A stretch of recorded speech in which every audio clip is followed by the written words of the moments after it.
반갑습니다. 우리 옆 사람과 인사해 보실까요? 잘 오셨습니다. 반대편 분과 인사해 보시겠습니다. 그냥 돌아가지 맙시다. 할렐루야. 귀한 저녁입니다. 오랜만에 또 같이 말씀을 나누게 됐습니다. 담임 목사님께서는 지금 비행기 타고 한국으로 귀국 중이십니다. 그래서 끝까지 안전한 여정 될 수 있도록 같이 예배 끝나고도 같이 기도하며 나아갈 수 있었으면 좋겠습니다. 오늘 우리에게 주실 말씀 우리 같이 한번 읽어보도록 하겠습니다. 이사야서입니다. 이사야서 37장 말씀입니다.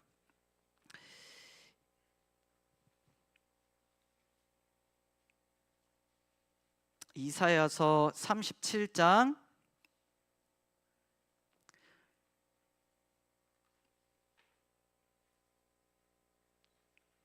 30절부터 32절까지만 우리 같이 읽도록 하겠습니다. 이사야서 37장 30절부터 32절까지 말씀 준비되셨으면은 우리 합독해서 한 목소리로 읽도록 하겠습니다. 같이 읽겠습니다. 왕이여, 이것이 왕에게 징조가 되리니 올해는 스스로 난 것을 먹을 것이요 둘째 해에는 또 거기에서 난 것을 먹을 것이요 셋째 해에는 심고 거두며 포도나무를 심고 그 열매를 먹을 것이니이다. 유다 족속 중에 피하여 남은 자는 다시 아래로 뿌리를 받고 위로 열매를 맺으리니 이는 남은 자가 예루살렘에서 나오며 피하는 자가 시온산에서 나올 것임이라. 만군의 여호와의 열심히 이를 이루시리이다. 아멘. 오늘 설교의 제목을 제가 주보에 올려드린 거랑 조금 바꿨습니다. 믿음으로 산다는 것을 따라해 보실까요? 믿음으로 산다는 것.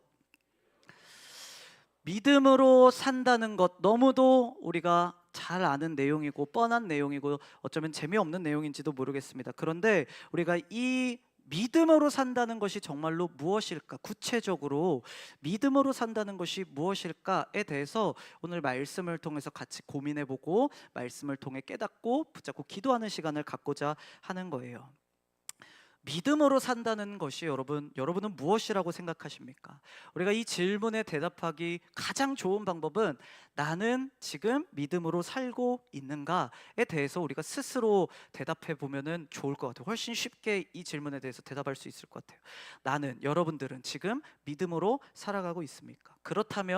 그렇다라고 우리가 대답할 수 있다면 우리에게 무엇을 가르쳐서 우리는 믿음으로 살아가고 있다라고 생각하고 있냐라는 거예요. 어쩌면 오늘 이 예배 자리에 온 내 모습을 바라보면서 나는 믿음으로 살아가고 있지. 삶 속에서 어려운 일이 우리의 삶 가운데 찾아올 때 기도 자리로 먼저 나아가고 예수님이 먼저 떠오르는 나의 모습을 떠올리면서 그래, 그 정도면 나는 믿음으로 살아가고 있지 라고 생각할 수 있는 것 같아요. 다 어쩌면 맞는 이야기일 것입니다. 그런데 오늘 말씀이 우리에게 이야기를 하고 있는, 특별히 오늘 히스기야 왕이라는 왕이 나오는데 이 왕의 삶 가운데 믿음으로 살아가는 사람의 모습이 구체적으로 나타나고 있는데 그 말씀이 무엇인지를 오늘 조금 살펴보고자 하는 것입니다.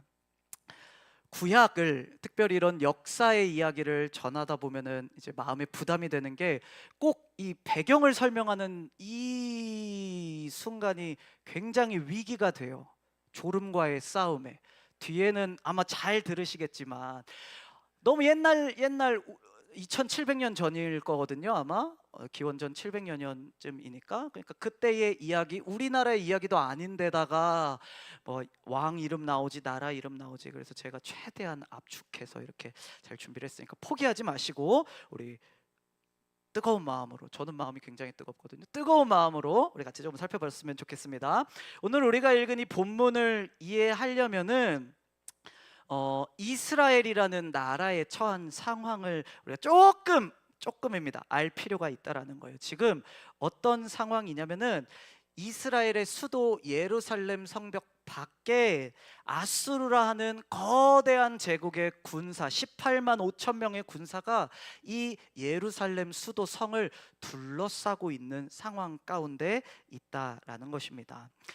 이 이스라엘이라는 나라의 왕이 지금 당시에는 히스기야라는 왕이었는데 이 왕이 왕위에 올랐을 때 그 당시에서 제일 강한 나라가 바로 이 아수르였다라는 거예요. 그래서 히스기야가 왕이 된 이후로부터 지금까지 그 아수르에게 조공을 바치면서 살아왔던 게 이스라엘의 역사였습니다. 그런데 이 히스기야라는 왕에게는 신앙적인 뜨거움과 정치적인 야심이 있었던 것 같아요. 그래서 이 히스기야가 어느 날은 결단을 내립니다. 더 이상 우리가 그 아수르에게 조공을 바치지 않겠다. 커다란 그 거대한 제국을 향한 독립선언이자 그들 입장에서는 반역이었던 것입니다. 그때 당시에 아수르의 왕은 산헤립이라는 이름의 왕이었는데, 산헤립이 가만히 있지 않았습니다. 그는 당대 최고의 무기와 전차를 이끌고, 그 대군을 이끌고 유다를, 이스라엘을 짓밟으려고 내려왔습니다. 결과가 어땠냐면 파죽지세로 남유다가 무너지기 시작했습니다. 아수르의 군대의 발길이 닿는 곳마다 성벽은 무너지고 불탔습니다. 무려 46개의 유다의 성읍들이 힘없이 함락되어진 상황이다라는 것입니다. 그리고 이제 남은 것은 예루살렘 이 수도 하나밖에 남지 않은 상황. 그조차도 이미 성벽 밖으로 18만 5천 명이라는 거대한 병사들이 빼곡히 이 성을 포위하고 있는 그런 상황 가운데 히스기야 왕이 하나님 앞에 올려드린 기도의 내용, 그 내용이 오늘 우리가 같이 읽은 이사야서 37장의 이야기다라는 것입니다.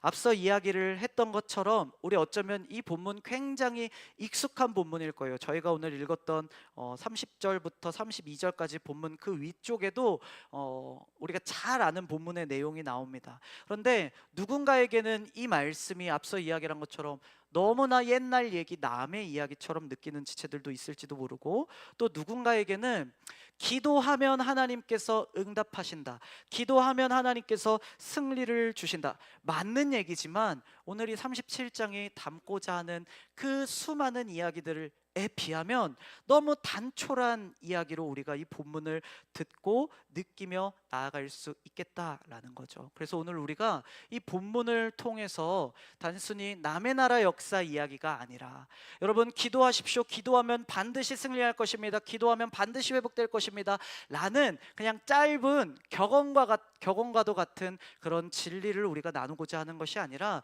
믿음으로 산다는 것이 구체적으로 무엇일까?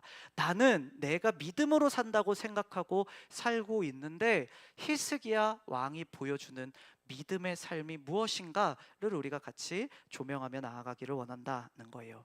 첫 번째, 믿음으로 산다는 것은 첫 번째 이런 의미를 가지고 있습니다. 따라해 보실까요? 현실을 영적인 영역으로 끌어오는 것입니다. 우리의 현실을 영적인 영역으로 끌고 오는 것이 믿음으로 살아간다라는 모습의 의미라는 것입니다. 오늘 제가 계속 얘기하지만 이 아수르와 남유다의 전쟁의 이야기, 어쩌면 우리와 표면적인 사건만 바라보면은 저와 여러분과 연관성이라고는 하나도 찾아볼 수 없는 사건처럼 보입니다. 왜냐하면 나라와 나라의 전쟁의 이야기고, 그 주인공인 히스기야도 왕으로서 살아온 사람이에요. 우리 중에 왕 역할을 감당해 보신 분들은 아무도 없기 때문에 사실 그 히스기야가 겪은 일과 우리가 겪은 일, 우리의 삶, 우리의 현실은 뭔가 거리감이 있는 것 같고 우리가 별로 상관없는 이야기처럼 보인다라는 것입니다. 그런데 우리가 오늘 주목해서 보기를 원하는 것은 단순히 눈에 보이는 그 사건 너머에 히스기야 입장에서는 이제 나라가 멸망하고 내 목숨이 사라지게 될 그 절체절명의 위기이자 고난이 자기 앞에 찾아와 있는 것이었는데, 히스기야 입장에서는 그 눈에 보이는 고난, 눈에 보이는 그 문제, 그런데 이 본문은 그 문제를 단순히 현실적인 문제로서 이해하고 바라보는 것이 아니라 영적인 영역으로 그 문제를 끌고 와서 치열한 영적 전쟁의 이야기로서 오늘 이 사건을 해석하고 있더라라는 것입니다. 어쩌면 히스기야의 때는 이 일을 하기가 훨씬 더 쉬웠는지 모르겠어요. 이 일이 무엇이냐면 현실을 끌어다가 영적인 문제로 영적인 영역으로 가지고 오기가 훨씬 더 쉬웠는지도 모르겠어요. 왜 그러냐 하면 그때 당시에 남유다라 하는 나라는 눈에 보이는 실제였고 현실이었지만 영적인 나라였다는 거예요. 왕이 모든 이들이 다 하나님을 섬기는, 그래서 그때 당시에 나라라는 개념은 곧 믿음과도 같은 개념이었다라는 것입니다. 이는 단순히 이스라엘뿐만 아니라 지금 오늘 우리가 읽은 본문 위에 보면은 그 아수르의 장군이 편지를 쓰는 내용들이 나오는데, 그 중에서 어떤 이야기가 나오냐면 우리 아수르가 무너뜨려 왔던 나라들을 네가 한번 봐봐라. 그 나라들도 각자의 신이 있었는데 그 신들 중 누가 자신의 나라를 구원한 신이 있었더냐라고 이야기를 해요. 무슨 얘기냐면 그때 당시에 고대 근동 그때 당시에 사람들의 인식에는 그 나라마다 신들이 있었고 섬기는 신들이 있었고 그 나라는 곧 신을 믿음을 의미했다라는 거예요. 나라가 무너진다는 것은 그 신이 가짜이거나 아니면 그 신이 실패하거나 졌다라는 생각으로 이해하고 있었다라는 거예요. 그래서 어쩌면 히스기야 왕은 나라에 어떤 문제가 생겼을 때, 나라에 어떤 위기가 생겼을 때, 이 문제를 내가 영적인 영역으로 끌어가야겠다, 영적인 부분으로 하나님께 기도해야겠다라고 생각하는 것이 훨씬 더 자연스럽고 쉬웠는지도 모르겠어요. 그런데 저와 여러분들의 삶은 어떻습니까? 때로는 우리의 삶에 이 본문이 보여주고 있는 영적 전쟁의 치열함이 나타나지 않는 이유 중에 하나는 무엇이냐면 내 교회에서의 삶은 우리가 영적인 것으로 이해를 해요. 기도하고 예배하고 교제하고 섬기는 것은 우리가 영적으로 생각하고 이해를 해요. 그런데 내 일터에서, 내 가정에서, 내 삶 속에서 일어나는 일은 때로는 우리가 이 영역에 있어서는 영적인 것으로 해석하지 못할 때가 많이 있다라는 거예요. 삶 가운데 일어나는 문제를 우리는 흔히 무엇으로 해결하고자 나도 모르게 무의식적으로 하냐면 세상의 원리를 갖다가 해결하려고 합니다.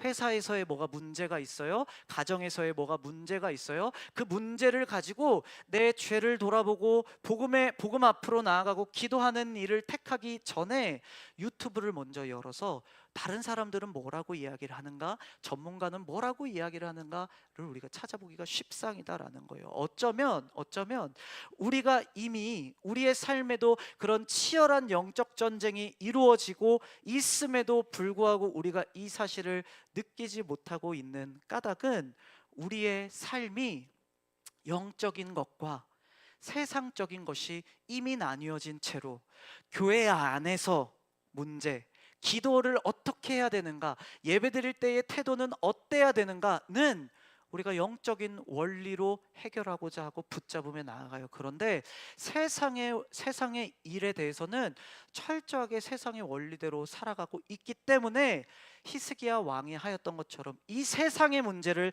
영적인 영역으로 끌어와서 붙잡고 기도하는 일이 때로는 우리의 삶에 나타나지 않기도 하더라라는 것입니다.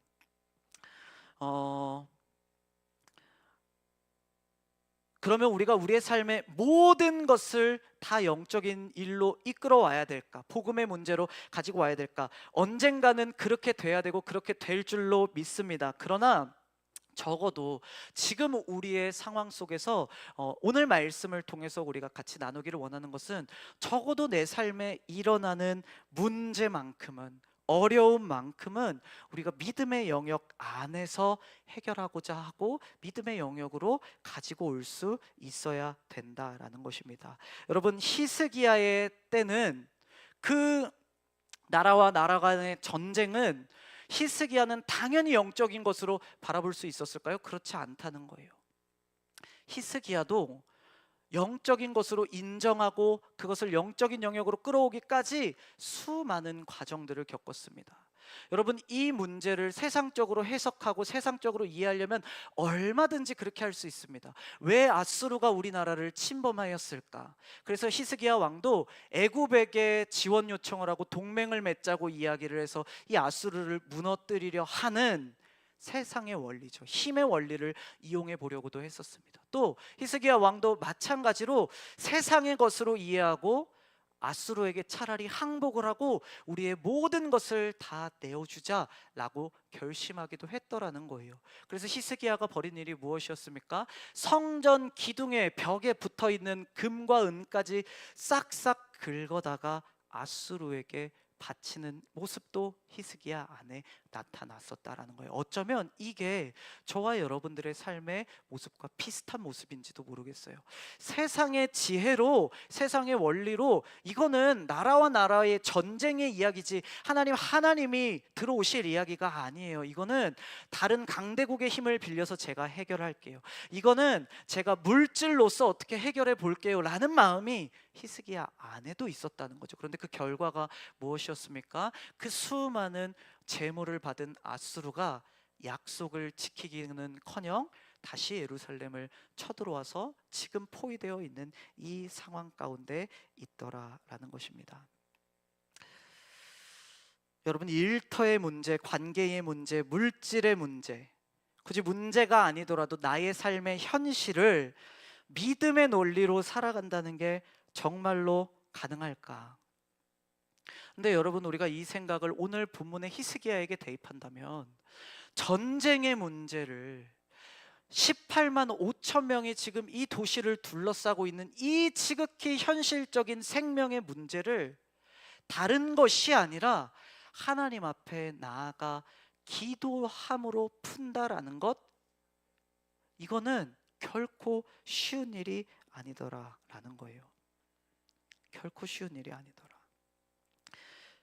그럼에도 불구하고 현실적인 이유를 갖다 붙일 수 있고 현실적인 해결 방안으로 이걸 해결할 수 있는 수많은 것들이 있겠지만, 그럼에도 불구하고 히스기야는 결국 이 문제를 하나님 앞에, 영적인 문제 앞에 가지고 오기 시작한다라는 것입니다. 우리 1절 말씀 같이 한번 읽어보겠습니다. 1절 같이 읽겠습니다. 시작. 히스기야 왕이 듣고 자기의 옷을 찢고 굵은 배 옷을 입고 여호와의 전으로 갔고. 14절과 15절 말씀도 같이 읽어보겠습니다. 14절 15절 같이 읽읍시다. 시작. 히스기야가 그 사자들의 손에서 글을 받아보고 여호와의 전에 올라가서 그 글을 여호와 앞에 펴놓고 여호와께 기도하여 이르되. 믿음으로 살아간다는 것은 여러분 무엇을 의미하냐면, 주일날 와서 예배드리는 것, 우리가 교회에 와서 기도하는 것 물론 맞고 너무 좋은 이야기입니다. 그러나 오늘 이 히스기야가 우리에게 보여주고 있는 첫 번째 믿음의 모습은 뭐냐면, 지극히 우리의 삶의 현실적인 일들, 가정의 문제, 내 개인적인 감정의 문제, 관계의 문제들을 현실적인 영역으로 남겨두는 것이 아니라 이 문제들을 가지고 주님 앞으로 나와 여호와의 전으로 가고 주님 앞에 그 문제들을 펼쳐놓고 여호와께 기도하며 나아가는 것, 영적인 문제로 끌어오는 것, 그것이 히스기야가 보여주고 있는 믿음으로 살아가는 모습이다라는 것이에요. 우리의 현실을 영적인 관점으로 들여다보기를 주님의 이름으로 축복합니다. 그렇지 못하게 막는 수많은 이유들이 있을 거예요. 원래 그랬어. 그거는 원래 그렇게 하는 거야. 나는 원래 그런 사람이야. 문제가 있으나 우리가 그것을 문제로 인식하지 않는 거예요. 마치 히스기야 왕이 그랬던 것처럼. 아니면 당연한 일들, 오랜 시간 동안 그래왔던 일들, 그래서 문제라고 여겨오지 않았던 일들, 세상의 힘으로, 세상의 지혜로, 세상의 원리로, 내 힘으로 해결하고자 했던 일들, 나의 열심으로 풀어보고자 했던 일들, 그 일들을 가장 먼저는 우리가 영적인 일로, 하나님은 이 일을 어떻게 바라보시기를 원하실까? 하나님은 이 일을 통해 내게 무엇을 깨닫기를 원하실까? 내 삶에 회개해야 될 일은 없을까? 하나님께 구해야 될 것은 없을까? 영적인 영역으로 끌어들이고 오는 것, 그것이 믿음으로 살아가는 삶이다라는 거예요. 믿음이 우리의 삶이 되고, 여러분 이 이야기가 너무 뻔한 이야기로 들리지 않았으면 좋겠습니다. 믿음이, 주일날 예배하고 기도하는 우리의 그 믿음이 우리의 평일에서의 삶이 되어지기를 원하고 그 삶이 우리의 믿음이 되어지기를 원한다라는 거예요. 두 번째로 믿음으로 산다는 것, 히스기야가 보여주고 있는 내가 믿음으로 삽니다. 믿음으로 산다는 것은 무엇이냐면 따라해 보실까요? 아무것도 할 수 없음을 인정하는 것입니다. 진짜 믿음으로 살아가는 삶은 무엇이냐면 하나님 앞에 나아가서 하나님, 내가 할 수 있는 게 아무것도 없습니다. 여러분 정말로 아멘으로 고백하시나요? 내가 할 수 있는 게 아무것도 없습니다 라고 고백하는 삶을 오늘 본문이 믿음으로 사는 삶이라고 가르치고 있다라는 거예요. 자, 지금 히스기야의 상황을 보면 현실적이라고 믿었던 내 삶의 영역, 그래서 내 힘으로 내 열심으로 이것도 해보고 저것도 해보고 어떻게든 살아보려고 아둥바둥 해봤는데도 해결되지 않고 실패만 하던 그 문제를 드디어 이 문제가 하나님 앞에 가야 되는 문제구나, 내가 영적인 영역으로 가져와야 되는 문제구나를 깨닫고 하나님 앞에 가지고 옵니다. 우리가 아까 읽었던 14절 15절처럼 여호와께 기도하여 이르되, 히스기야가 기도하기 시작하는 것이죠. 그러자 히스기야의 문제가 어떻게 되어집니까? 해결되어지는 것처럼 보인다라는 거예요. 36절 말씀인데요, 우리 조금 내려가서 같이 한번 읽어봅시다. 36절 같이 읽읍시다. 시작. 여호와의 사자가 나가서 아스를 진중에서 18만 5천인을 쳤으므로 아침에 일찍이 일어나 본즉 시체뿐이라. 히스기야가 기도하니까, 현실의 문제를 가지고 주님 앞에 나아가니까 어떤 일이 일어납니까? 말도 안 되는 일이 일어나는 거예요. 18만 5천 명을 하나님께서 진 중에서, 그들의 진 가운데서 다 쳐 죽이신 거예요. 그것을 히스기야가 아침에 일찍 일어나 보게 됩니다. 시체밖에 없는 그 대군, 얼마나 징그럽고 무서운 장면이었겠어요. 얼마나 경외로운 장면이었겠어요. 하나님이 기도하신 대로 응답하셨다. 그런데 이 말도 안 되는 이 놀라운 기적과 같은 일을 성경은 조금 의아한 방법으로 기록하고 있다라는 것입니다.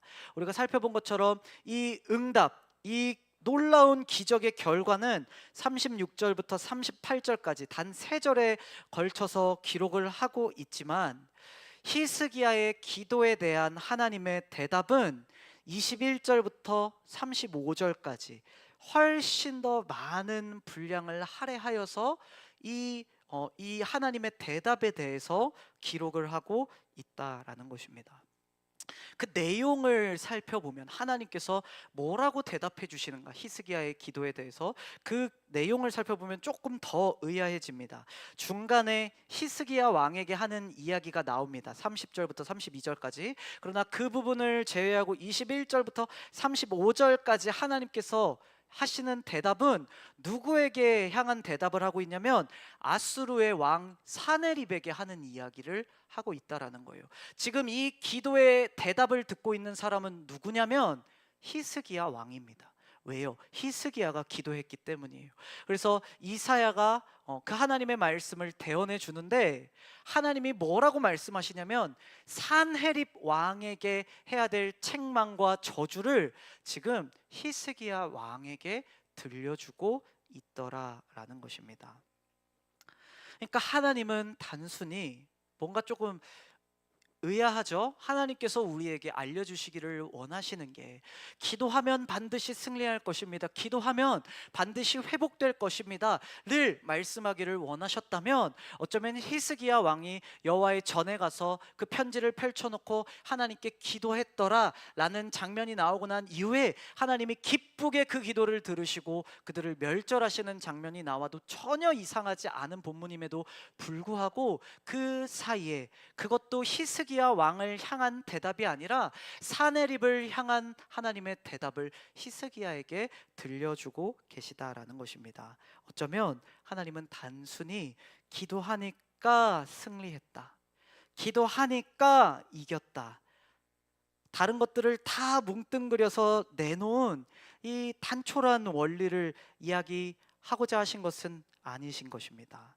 만일 영적으로 우리가 현실적인 문제들을 영적인 문제로 끌어온다고 해서, 기도한다고 해서, 예배하고 제사 드린다고 해서 모든 전쟁에 승리할 수 있었더라면, 우리가 잘 알고 있는 사울 왕의 이야기는 어쩌면 이뤄지지 않았을지도 모릅니다. 우리가 잘 아는 이야기죠. 옛날에 사울 왕이 있었는데 블레셋과의 전쟁을 앞두고 사무엘을 기다려야 됐어요. 제사를 드리기 위해서 선지자 사무엘을 기다려야 됐어요. 그런데 사무엘이 오지 않자 조급한 마음에 이 사울 왕이 하나님 앞에 직접 제사를 드리고 전쟁에 임하게 되어집니다. 그 결과가 어떻게 됐습니까? 하나님이 그 일을 기뻐하지 않으시고 사울 왕이 왕위에서 박탈되게 내어지는 한 트리거가 되어지게 되었다라는 것입니다. 무엇을 이야기를 합니까? 예배 드리는 것, 기도하는 것, 여러분 현실적인 문제들을 가지고 기도의 자리로 나오십시오. 그러면 하나님께서 응답해 주실 것입니다. 맞는 이야기겠지만 이것을 이렇게 단촐하게만 이야기를 할 수는 없다라는 것입니다. 히스기야의 기도는 어떠했습니까? 그가 단순히 이 세상의 것들을 가져다가 영적인 문제로 놓는 것, 거기서 넘어와서 한 발짝 더 나아가서 그는 어떻게 기도하였는가가 오늘 본문에 자세히 나타나고 있더라라는 것입니다. 첫 번째, 히스기야의 기도는 문제 해결의 도구가 아니라 하나님 앞에 올려드리지는 항복의 선언이었다라는 거예요. 하나님, 나는 아무것도 할 수가 없습니다. 하나님, 나는 아무것도 할 수가 없습니다. 우리 3절 말씀 같이 한번 읽어보도록 하겠습니다. 3절, 죄송해요, 왔다 갔다 자꾸 하죠. 3절 말씀 같이 읽어봅시다. 시작. 그들이 이사야에게 이르되 히스기야의 말씀에 오늘은 환난과 책벌과 능욕의 날이라 아이를 낳으려 하나 해산할 힘이 없음 같도다. 아이를 낳으려 하나 해산할 힘이 없음 같도다. 이 이야기는 당시에서 격언처럼, 속담처럼 정말 절망의 끝인 상황을 묘사할 때 당시에 사용되어지는 그런 속담과 같은 문장이라는 것입니다. 아이를 낳으려 하나, 한 단어로 되어져 있는데 원어에는 파괴하다라는 단어에서부터 파생되어지는 단어로 이루어져 있습니다. 그러니까 아이가 나오기 위해서 지금 태의 문이 완전히 열리는, 파열되는 그 결정적인 순간을 표현을 하고 있다라는 것입니다. 상황이, 아이를 뵌 그 상황이 무르익다 못해서 이제 곧 생명이든 죽음이든 무엇으로든 결판이 나야만 하는 그 순간, 그 순간을 의미하는 단어를 사용하고 있다라는 거예요. 그 순간에 아이를 낳으려 하나, 그 순간에 뒤에 뭐라고 이야기를 합니까? 해산할 힘이 없음 같도다. 힘이 없다, 이것은 단순히 아이를 낳기에 힘이 부족하다를 뜻하는 것이 아닙니다. 이 원어가 가지고 있는 의미는 아예 없다, 텅 비었다 라는 의미를 가지고 있다라는 거예요. 즉 아이를 낳을 힘이 하나도 없어서 아이뿐 아니라 산모까지도 사망하게 되는 그런 뜻으로 사용되어지는 관용구였다는 거예요. 그래서 앞서 이야기를 했던 것처럼 절망의 끝에 사용되어지는 표현이었다는 것이죠. 생명이 태어나야 될 가장 영광스러운 그 순간이 아이와 엄마 모두가 사망에 이르르게 되는 가장 비참한 무덤과 같은 순간으로 변해버리는 그 상황을 묘사하고 있다라는 거예요. 하나님 앞에, 여호와의 전 앞에 나아가 엎드려 기도했던 히스기야의 마음은 마치 이와 같았다라는 것입니다. 하나님, 내 힘으로는 아무것도 할 수 없습니다. 하나님, 내 지혜로는, 내 능력으로는 아무것도 할 수 없습니다. 가정의 문제, 하나님, 내가 통제할 수 있을 줄 알았습니다. 내가 하란 대로 하면, 내가 화를 내면 해결되어질 줄 알았습니다. 그러나 하나님, 내가 할 수 있는 것이 아무것도 없습니다. 회사의 문제, 관계의 문제, 감정의 문제, 죄의 문제 앞에서 하나님, 내가 할 수 있는 것이 아무것도 없습니다. 이것이 히스기야가 엎드린 그 자리에서 하나님 앞에 고백했던 그의 마음이었다라는 것입니다. 그리고 또 한 가지 히스기야의 기도는 여기서 끝난 것이 아니라, 그러나 주님은 만군의 여호와, 천하 만국의 유일하신 하나님, 천지를 지으신 분이신 줄을 내가 믿습니다 라는 히스기야의 고백이 담겨져 있다라는 것입니다. 우리 말씀 같이 한번 읽어보겠습니다.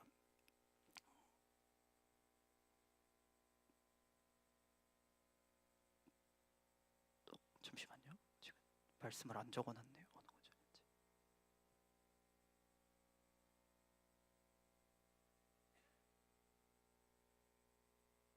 마음이 급하니까 이게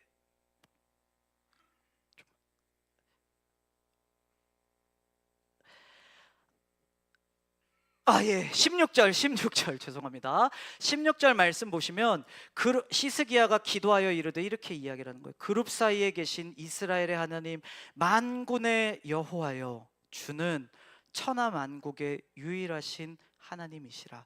주께서 천지를 만드셨나이다.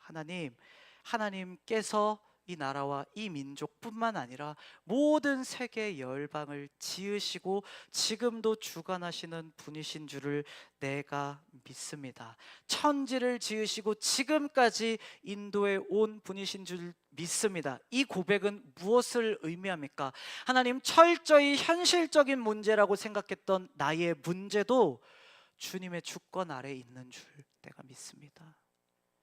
나의 문제, 회사의 문제, 세상적인 문제라고 여겼던 그 문제도 하나님의 주권 안에 있는 줄을 내가 믿습니다 라고 히스기야가 기도하고 있다라는 거예요. 이런 히스기야의 기도를 줄여서 히스기야가 기도했더니 하나님께서 승리하셨다, 응답해 주셨다 라고 이야기를 하기에는 무리가 있다라는 것이죠. 기도의 방법은 구하는 것도 포함이 되어 있습니다. 그래서 우리가 이따가 기도할 때도 우리의 필요, 우리의 부족함, 우리의 연약함, 하나님 이런 것들이 제게 필요합니다, 구하며 나아갈 것입니다. 그것은 기도가 아니고 이것만이 기도다 이렇게 이야기를 하는 게 아니에요. 기도에는 물론 구하고 하나님 앞에 아뢰는 것도 포함이 되어져 있습니다. 그러나 그 기도의 본질은, 기도가 무엇이냐면 하나님이 누구인지에 대한 나의 믿음의 선언이다라는 거예요. 믿음의 선포다라는 거예요. 더 나아가서 그 하나님 앞에 내가 어떤 존재인가, 에 대한 선언이다라는 거예요. 그 거룩하신 하나님 앞에 설 때에 우리가 주장할 수 있는 것은 요만큼도 없을 것입니다. 히스기야가 그 하나님 앞에 서자 하나님 앞에 이렇게 기도할 수밖에 없었던 거예요. 하나님, 해산할 때가 되었으나 힘이 없는 여인과 같습니다. 내 힘으로 할 수 있는 것이 아무것도 없습니다. 어쩌면 우리 가운데는 아직 내 힘이 남아서, 아직 내 생각이 남아서 이 부분만은 내가 어떻게 해보고 싶은데, 내 힘으로 해보고 싶은데, 하나님께 맡기고 하나님의 뜻대로 하는 것 말고 내가 계획한 대로, 내가 원하는 대로, 내 뜻대로 하기를 원하는데 어쩌면 우리 안에 힘이 남아있기 때문인지도 모르겠어요. 그 말은 무슨 얘기입니까? 어쩌면 그 거룩하시고 위대하시고 만유의 주가 되시는 주님 앞에 우리가 아직 그만큼 서지 못했기 때문에 하나님 잠시만요, 이 부분은 제가 제 힘으로 제 지혜대로 어떻게 조금 해볼게요.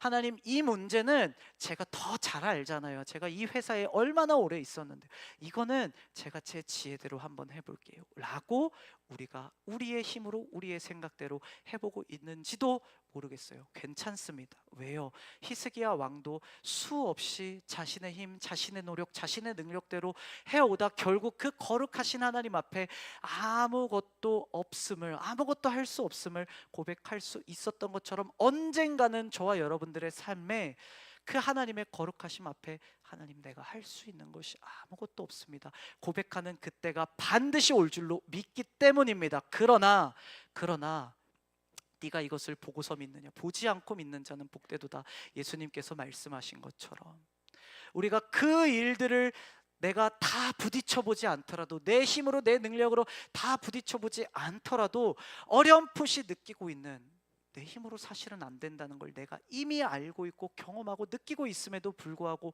여전히 내 힘으로 그걸 해보겠다고 남은 내 오기로 그것을 행하고 있는 내 모습을 발견하고 하나님 앞에 엎드리며 나아간다면 그것이 우리의 삶에 더 복된 삶, 복된 길이 될 줄로 믿습니다.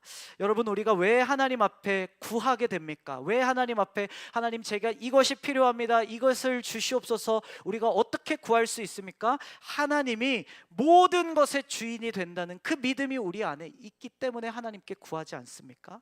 그러니까 우리가 구하는 기도를 하기에 앞서서 기도라는 단어를 들으면 너무도 자연스럽게 먼저 뭔가를 구하는 것, 내가 필요한 것을 구하는 것이란 생각이 먼저 들지만 우리가 오늘 이 말씀을 통해서 그 생각을 바꾸며 나아가기를 원합니다. 기도라는 말을 들으면 하나님을 선포하는 것, 하나님의 주 되심을 선포하는 것, 나의 연약함을 인정하는 것, 어려운 일이거든요.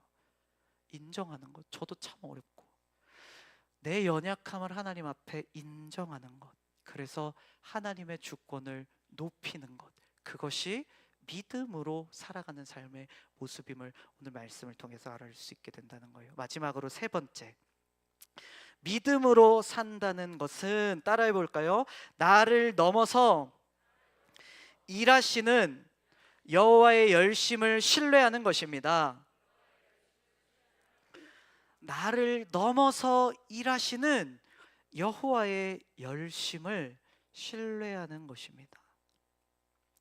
히스기야가 고백한 것처럼 해산할 힘이, 이 문제를 해결할 힘이 단 1%도 내게 없음을 고백했습니다.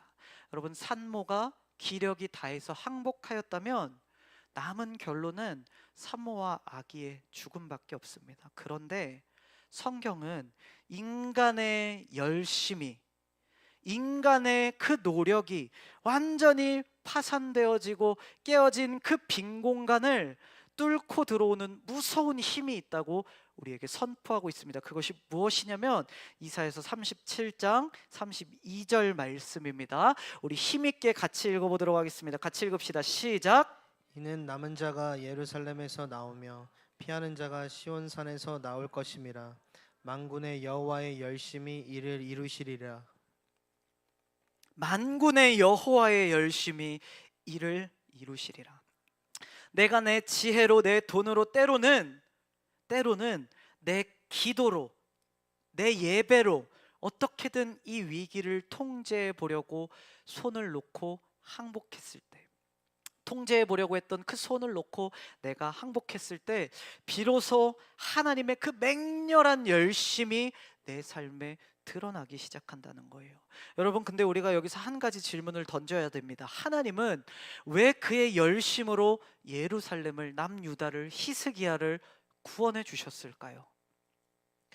하나님의 열심으로 그 일이 이루어지는 건 알겠어요. 그런데 왜 하나님께서 나같이 비천한 자에게, 히스기야처럼 지 멋대로 할 것 다 하다가 결국 폐잔병처럼 돌아와 하나님 앞에 엎드리는 그에게 뭐가 예쁘다고 하나님의 열심이 그에게 임하냐라는 거예요. 히스기야가 성전에 올라가서 눈물로 기도했기 때문일까요? 그렇지 않습니다. 히스기야가 예배했기 때문일까요? 그렇지 않다라는 거예요. 35절 말씀에 보면은 이렇게 이야기를 합니다. 대저 내가 나를 위하며 내 종 다윗을 위하여 이 성을 보호하며 구원하리라 하셨나이다. 하나님의 열심이 무엇을 위해 일하고 있는지를 기록하는 것이죠. 하나님 당신을 위하여, 또 한 가지 다윗을 위하여, 다윗과 맺은 언약을 위하여 하나님의 열심이 그를 구원하였다라고 이야기를 하고 있다라는 거예요.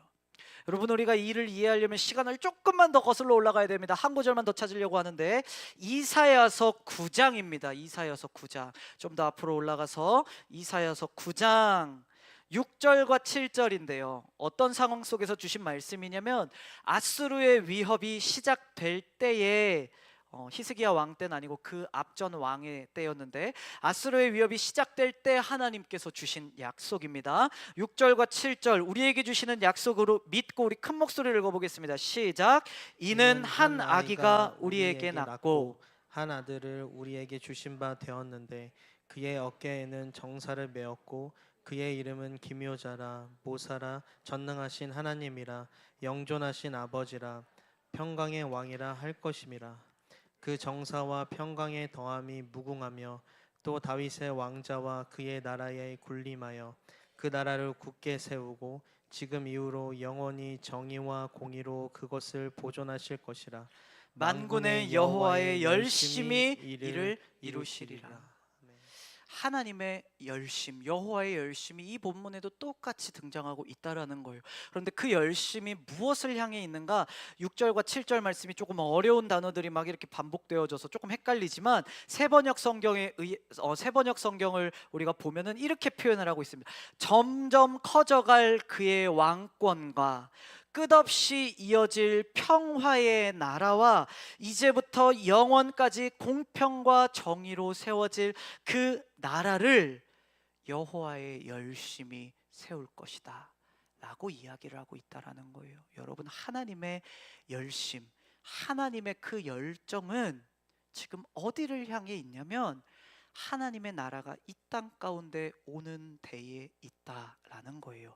그 하나님의 나라 7절에 이야기를 하고 있는 하나님의 나라 전에 6절에 이 이야기를 합니다. 이는 한 아기가 우리에게 낳고 한 아들을 우리에게 주신 바 되었는데 이제는 우리가 이 말씀의 주인공이 한 아기 한 아들이 누구를 의미하는지 너무도 잘 알고 있습니다. 누구를 의미합니까? 예수 그리스도를 의미하는 거예요. 근데 그때 당시만 하더라도 이 왕의 아하스 왕의 아들 히스기야가 이 일을 감당할 거라고 사람들이 기대하고 있었어요. 그때 당시에는 그럴 수 있겠죠. 그런데 우리는 이 말씀이 예수 그리스도를 의미하는 것을 잘 압니다. 결국 하나님의 열심히 꿈꾸고 있는 것은 무엇이냐면 예수가 이 땅 가운데 와서 죽고 부활하시고 승천하심으로 말미암아 그리고 언젠간 저 하늘에서 다시 내려오심으로 말미암아 영원한 하나님의 나라가 이 땅 가운데 임하게 되기를 하나님께서 원하시고 그것을 하나님의 열심으로 이루어 가시겠다라고 선포하고 계시다라는 것입니다. 재밌는 것은 재밌다는 표현 자주 하면 안 된다 그랬는데 저만 재밌는 것, 여러분들도 재밌으시죠? 재밌는 것은 9장의 이야기를 한 그 하나님 나라의 커다란 약속이 37장에서는 이 히스기야라는 한 사람과 예루살렘이라는 한 도시를 살리는데 똑같은 하나님의 열심으로 쓰이고 있다라는 이야기예요. 무엇을 이야기를 하고 싶냐면 하나님에게 꿈이 있습니다. 우리의 꿈이 아니라 하나님의 꿈이에요.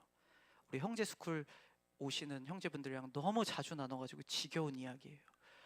하나님이 창조하셨던 원래의 모습대로 다시 회복시키기를 원하시는 꿈이 있어요. 그래서 저와 여러분들도 아담과 하와 때 하나님과 그냥 동산을 거닐면서 대화하고 하나님으로부터 오는 모든 기쁨과 즐거움을 누리며 살아갔던 것처럼 저와 여러분들도 언젠가는 다시 오시는 하나님 나라에서 저와 여러분들도 그렇게 회복될 줄 믿습니다. 그게 하나님의 꿈이었어요. 그리고 이 꿈은 다른 것으로 이루어지는 것이 아닙니다. 저와 여러분이 예뻐서 혹은 저와 여러분의 열심으로 우리가 기도를 많이 하고 예배를 잘 드려서가 아니라 우리는 한없이 부족하고 연약하고 죄인이지만 하나님의 열심으로 말미암아 이 일을 이루어 가시겠다라는 거예요. 그게 예수님이 이 땅 가운데 오신 게 그 일의 증거가 되어지는 것입니다. 우리가 뭘 잘했다고 예수님이 나를 대신해서 죽어주세요?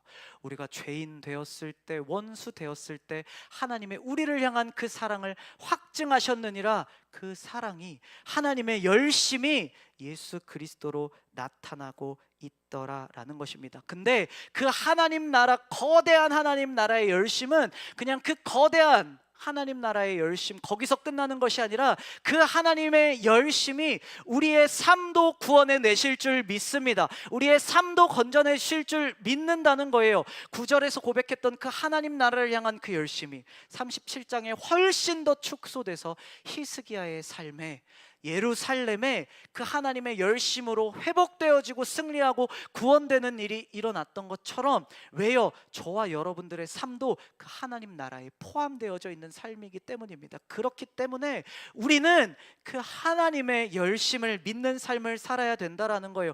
안타까울 때가 있습니다. 청년들을 보고 안타까울 때가 있습니다. 내가 잘 살지 못해서, 내가 예배 생활을 잘 하지 못해서 하나님이 나를 받아주시지 않을 거야, 하나님이 나를 사랑하시지 않을 거야. 아니요, 아니요, 그렇지 않습니다. 그때도 하나님은 저와 여러분을 사랑하신다는 거예요. 우리의 열심이 하나님으로부터 우리를 사랑하게 하게 하는 요인이 되는 것이 아니라 100% 하나님의 열심으로 저와 여러분을 사랑하여 주신다라는 것입니다. 여러분, 우리의 열심은 반드시 실패할 것입니다. 반드시 실패할 것입니다. 안타깝고 죄송하고 괴롭지만 반드시 실패할 거예요. 그래서 앞서 이야기를 했던 것처럼 아직 내 힘으로 할 수 있을 것 같고 내 능력으로 뭔가를 할 수 있을 것 같다고 느껴지는 분들 계실 수 있어요. 계실 수 있어요. 그러나 실패할 것입니다. 우리의 열심이 그렇기 때문이에요. 그러나 하나님의 열심은 실패하지 않으실 것입니다. 우리를 향한 그 하나님의 열심은 실패하지 않으실 거예요. 기도하는 일, 예배하는 일, 그 이야기를 썼다가 너무 길어질 것 같아서 다 빼버렸었는데, 그 하나님의 열심에 반응하여서 드리는 게 예배다라는 거예요. 예배를 어쩌면 우리가 앞서서 제가 강조해서 이야기를 했던 것처럼 기도하니까 승리하더라, 기도하니까 응답받더라, 이렇게만 끝나버리면 어쩌면 우리의 노력에 또 다른 것들이 추가가 되는 건지도 모르겠어요. 하나님, 저 보세요, 저 이렇게 열심히 기도했죠. 하나님, 저 이렇게 열심히 사역했죠. 이렇게 열심히 예배 드렸죠. 하나님, 그러니까 저를 사랑해 주세요. 그런데 그렇게 하지 않아도 하나님은 우리를 사랑하신다는 거예요. 원수된 우리를 사랑하셨다라는 게 그런 의미예요. 그러면 그렇다고 우리의 삶에 예배와 기도가 없어도 되느냐? 그렇지 않겠죠. 우리가 할 수 있는 최선의 고백이자 표현이 아까 얘기했던 것처럼 하나님이 만유의 주가 되십니다. 하나님, 그 하나님 앞에 내가 할 수 있는 것이 아무것도 없습니다. 고백하는 것이 기도가 되어지고 그것이 예배가 되어진다라는 거예요. 어쩌면 기도하기가 싫어요 라는 우리의 마음 가운데 내 의지로 해보겠다는 마음이 남아있는지도 모르겠어요. 싫은데도 해야 되나요? 마음이 없는데도 해야 되나요? 마음이 왜 없을까? 여전히 붙잡고 있는 내 힘과 내 우상, 그것들을 무너뜨리는 회개가 필요한 것이지, 마음이 없으니까 내가 예배드리지 않아도 돼, 마음이 없으니까 내가 기도하지 않아도 돼, 이거는 핑계 변명에 불과하다라는 거예요. 세 가지를 우리가 같이 살펴봤습니다. 여러분, 믿음으로 살아간다는 것, 예배 드립니다, 기도합니다. 그런데 오늘 본문이 우리에게 제시해주고 있는 이 세 가지 기준에 우리가 만약에 우리의 삶을 내어놓는다면, 예배는 드리고 기도는 하지만 주일날은 하나님의 원리대로 살아가지만 내 삶 속에서는 내 생각, 세상의 원리대로 살아가는 내 모습, 어쩌면 믿음으로 살아간다라고 얘기하기 어려울지도 모르겠어요. 하나님 앞에 아무것도 할 수 없음을 고백하는 삶이 되어야 됩니다. 여전히 내 힘으로, 내 능력으로, 내 생각으로 붙잡고자 하고, 하나님, 이건 잠시만요, 이거는 제가 어떻게 좀 해볼게요 하고 있는 영역들이 있다면 어쩌면 우리가 돌아볼 수 있어야 된다는 거예요. 마지막으로, 하나님, 저 열심히 했죠. 저 사랑해 주세요. 반대로, 하나님, 저 요즘 하나님 앞에 열심히 못한 것 같아요. 우리가 첫사랑에 대한 이야기를 들었지만 그 첫사랑을 말씀하시는 하나님의 마음, 예수님의 마음은 너희가 내 첫사랑이었단다. 그 사랑의 고백 위에 우리의 첫사랑이 시작되어졌다는 것을 우리가 말씀을 통해 듣지 않았습니까? 하나님, 저 잘 못해요. 그래서 예배드리러 가기가 너무 힘들어요. 하나님, 저 삶 속에 죄가 너무 많아요. 그래서 하나님 앞에 나아가 기도하기가 어려워요 라고 고백하는 우리의 마음이 있다면, 어쩌면 내가 생각하는, 내가 기도 잘해야 하나님께 쓰임받지, 내가 예배 열심히 드려야 사랑받지, 아니요, 하나님은 하나님의 열심으로 저와 여러분들을 구원하시고 회복하시고 사랑하시는 줄 믿습니다. 그래서 저와 여러분을 통해서 그 하나님의 나라를 이루어 가실 것입니다. 그 하나님의 열심을 신뢰해야 한다는 거예요. 여러분, 믿는 거 쉽지 않습니다. 연약한 내 모습을 바라보면서 그러나 이런 나도 하나님이 사랑하셔, 그러나 이런 연약한 나도 하나님이 포기하지 않으셔라고 믿는 거 굉장한 믿음을 우리에게 필요로 합니다. 그러나 여러분, 흔들리지 마시고 그 하나님의 열심을 붙잡고 나아갈 수 있는 저와 여러분들의 삶, 그래서 믿음으로 살아갈 수 있는 저와 여러분들의 삶 되기를 주님의 이름으로 축복합니다. 우리